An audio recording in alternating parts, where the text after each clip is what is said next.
এখানেই লেখা আছে আলিফের চোখ ফিরিয়ে দে, ফেরত দিতে পারবে? কোথায় থেকে দিবে? নিজেরই তো চোখ নাই। চোখ থাকলে কি আলিফের সেই মায়া কান্নাটা দেখতো না? আলিফকে হসপিটালে দেখতে যাইতো না? আলিফের চিকিৎসার ব্যবস্থা করতো না? করেছে। যার চোখ থাকে সে অন্যকে চোখ দিতে পারে। আমরা সরকারকে বলবো আলিফের চোখ ফেরত দিন। আমরা বাংলাদেশে আর কোনো সন্ত্রাসী কার্যক্রম চাই না। বাংলাদেশে আপনারা যা করছেন পুরো বাংলাদেশে আইন শৃঙ্খলা আপনাদের হাতে তুলে দিয়েছেন। আমরা স্বরাষ্ট্রমন্ত্রীকে বলবো আপনি যদি আইনের রক্ষক নাকি বক্ষক এটা আমরা আপনাকে প্রশ্ন তুলতে চাই। পুরো বাংলাদেশে স্বরাষ্ট্রমন্ত্রীকে বলবো এস আলমের পিছনে ঘোরাঘুরি না করে যারা আহত ভাই হয়েছে তাদের বিভিন্ন জায়গায় নিরাপত্তা দেন। যারা খুন করেছে যে ব্যবসায়ী আপনি তাকে নিরাপত্তা দেন, আর যে খুনি তাকে ছেড়ে দিয়েছেন সে আইসা হলো আহতদের ধমক দেয়। এই হলো আপনার নতুন বাংলাদেশ, এই হলো নতুন সংবিধান। এই যে পুলিশের সামনে আলিফের চোখটা তুলে নেওয়া হলো, যদি পুলিশ আজকে সংস্কার হতো, কোনো দলীয় লেজুর ভিত্তি না করতো, তাহলে আজকে আলিফের চোখটা চলে যেত না। যদি জুলাই সনদ বাস্তবায়ন হতো তাহলে এই ধরনের নগ্ন সন্ত্রাসী কার্যক্রম আমরা পথে দেখতাম না। সরকার একটা সংশোধন কমিটি গঠন করেছে, জুলাই সনদ বাস্তবায়ন করবে না এই মর্মে, এবং আমরা সরাসরি বলতে পারি যে বিএনপি জুলাইয়ের বিপক্ষে গিয়েছে। যদি বিপক্ষে না যাইতো তাহলে সংশোধন কমিটি তারা গঠন করতো না। যেহেতু তারা সংশোধন কমিটি গঠন করেছে, পার্লামেন্টে আমরা আরও কথা বলবো।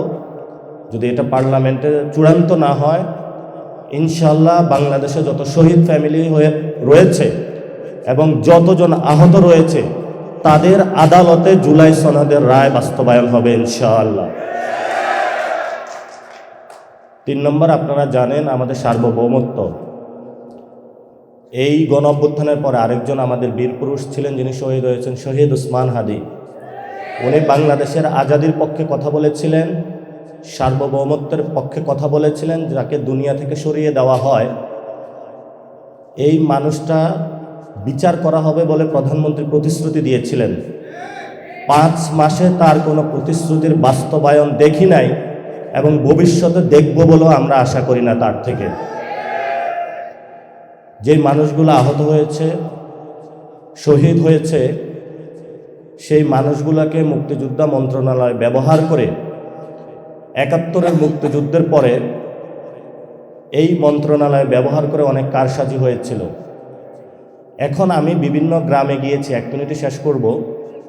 আওয়ামী লীগের যতগুলো লোক আমাদেরকে খুন করেছিল, আপনাদের সন্তানদেরকে, তারা হলো বাহিরে ঘোরাফেরা করে সবাই।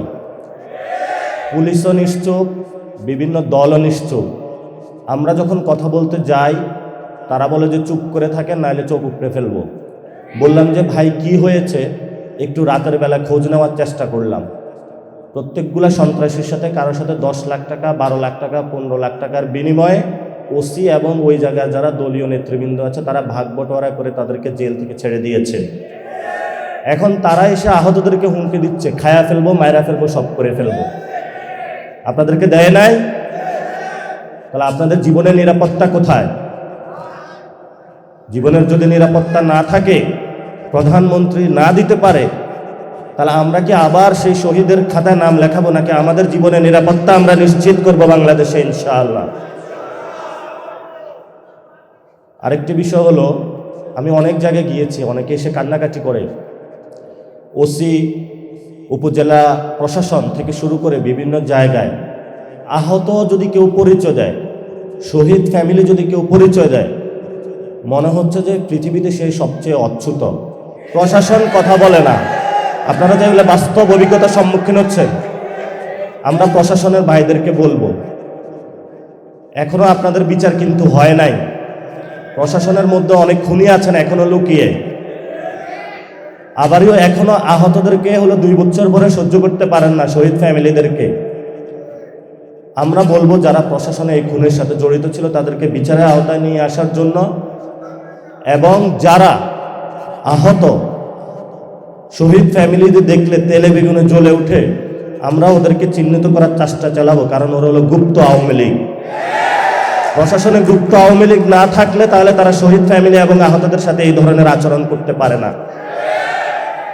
আপনারা আজকে এসেছেন, অনেকেই বলে আমি বিএনপির বিরোধিতা করি।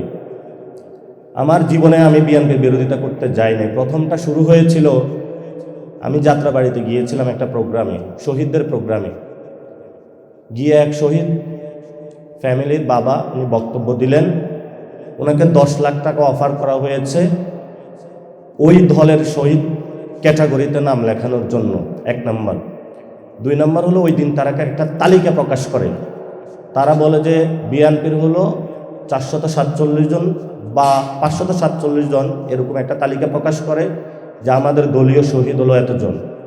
আমি বাসায় এসে একটু ঘাটাঘাটি করলাম, ঘাটাঘাটি করে দেখি এই দাবিটা সত্য নয়। এরপর থেকে আমি এই জনযুদ্ধ শুরু করলাম। যারা বাংলাদেশের শহীদদেরকে দলীয় বানাইতে চায় তারা বাংলাদেশের শহীদদেরকে ধারণ করবেও না, আর জুলাই সনদকেও ধারণ করবে না। তাদের নামে এখন এই যুদ্ধ শুরু হয়ে গেল। এখন অনেকে বলে যে চুপ করে যাবেন, হামলা চালাবো, মামলা দিব। তো আমার এতদিন 2টা কথা ছিল, হয়তো কবর অথবা জেল। গতকালকে আমিরে জামাত আরেকটা কথা স্মরণ করিয়ে দিলেন যে আয়নাঘরও হইতে পারে। তো হয়তো বড় জেল অথবা ছোট জেল অথবা কবর, ওরা আমাদেরকে ভয় দেখায়। ভয় দেখায় কি বাংলাদেশের কাউকে নিবৃত্ত করতে পারবে? আপনারা সবাই জীবিত আছেন না? লড়াই হবে, স্বাধীনতা আসবে, সংস্কার হবে, বিচার হবে ইনশাআল্লাহ। আপনাদের নেতৃত্বেই হবে। যেভাবে আপনারা নেতৃত্ব দিয়েছিলেন 24-এ, আমরা আপনাদের নেতৃত্বে কাজ করতে প্রস্তুত আছি। মাঠ ছাড়া যাবে না। জুলাই সনদ বাংলাদেশে হবে, গণভোটের রায় বাস্তবায়ন হবে, বিচার হবে, তারপরে আমরা বাসায় যাব। এর আগে 1 সেকেন্ডের জন্য আমরা বাসায় যাব না ইনশাআল্লাহ। রাজপথে সেই লড়াইয়ের প্রস্তুতি নিন।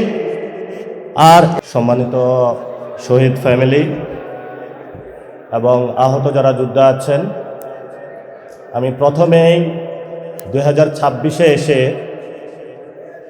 আপনাদেরই সন্তান, ইন্টার পড়ুয়া একটা ছেলে, আপনাদের যাদের রক্তের উপরে দাঁড়িয়ে বাংলাদেশে আমরা পরিবর্তনের স্বপ্ন দেখেছিলাম, সেই স্বপ্ন ভঙ্গ হয়েছে। আলিফের আজকে চোখ নাই। গতকালকে তার সাথে দেখা করতে গিয়েছিলাম। তার একটি চোখে সে দেখতে পারবে না, আরেকটি চোখে এটাও এফেক্টেড হবে। ডাক্তার বলেছে ওইটাও রাখতে পারবে কিনা। তার মা বাবা খুবই অসুস্থ। ফ্যামিলিতে আরেকটা ভাই আছে। ও বারবার একটা কথা বলে যে আমাদের বাক স্বাধীনতা হরণ করা যাবে না। আজকে আমি আলিফের প্রতি সহমর্মিতা জানিয়ে এখানে ব্যান্ডেজটা লাগিয়েছি বাংলাদেশকে দেখানোর জন্য যে যেখানে আমাদের একটি জুলাই সনদ বাস্তবায়ন হওয়ার কথা ছিল, যেখানে আমাদের যে ভাইদেরকে শহীদ করা হয়েছে তাদের হত্যাকাণ্ডের বিচার হওয়ার কথা ছিল, যাদের হাত কেড়ে নেওয়া হয়েছে, পা কেড়ে নেওয়া হয়েছে, চোখ কেড়ে নেওয়া হয়েছে, সেই মানুষগুলোর সুচিকিৎসার হওয়ার কথা ছিল। যেই ফ্যামিলিগুলো ক্ষতিগ্রস্ত হয়েছে তাদের ক্ষতিপূরণ পাওয়ার কথা ছিল। যেখানে একটা ইউনিটির কথা ছিল, সেখানে অনেকেই পকেটে নিয়ে টাকা নিয়ে হাঁটছে যে জুলাই শহীদ ফ্যামিলি বা আহতদেরকে টাকা দিয়ে ক্রয় করবে।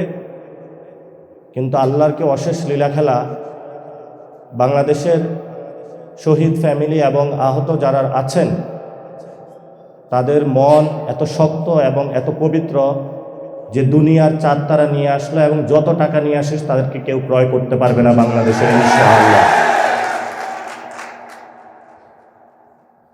আপনারা জানেন আমাদের 2026-এ এসে যে লড়াইটি, 1 নাম্বার হলো বাংলাদেশের 70% মানুষ রায় দিয়েছে যে গণভোটের, সেখানে আমরা দেখেছি যে জুলাই সনদ বাস্তবায়নের পক্ষে।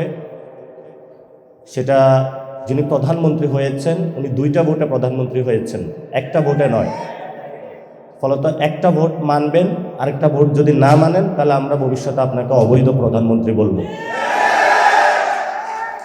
এই জন্য বাংলাদেশে যে কোনো মূল্যে, যেহেতু জনগণ রায় দিয়েছে, এই জনগণ 2026-এ যে রায় দিয়েছে, 1971 সালের আগেও এরকম একটা রায় দিয়েছিল যে আমরা বৈষম্যের বিরুদ্ধে দাঁড়াচ্ছি, আমাদের ভাত রুটি রুজি কেড়ে নেওয়ার অনেকে চেষ্টা করছে, সে রায়কে, জনগণের যে রায়টা আছে সেটাকে শ্রদ্ধা জানানো হয়নি, ফলত বাংলাদেশ স্বাধীনতা লাভ করেছে।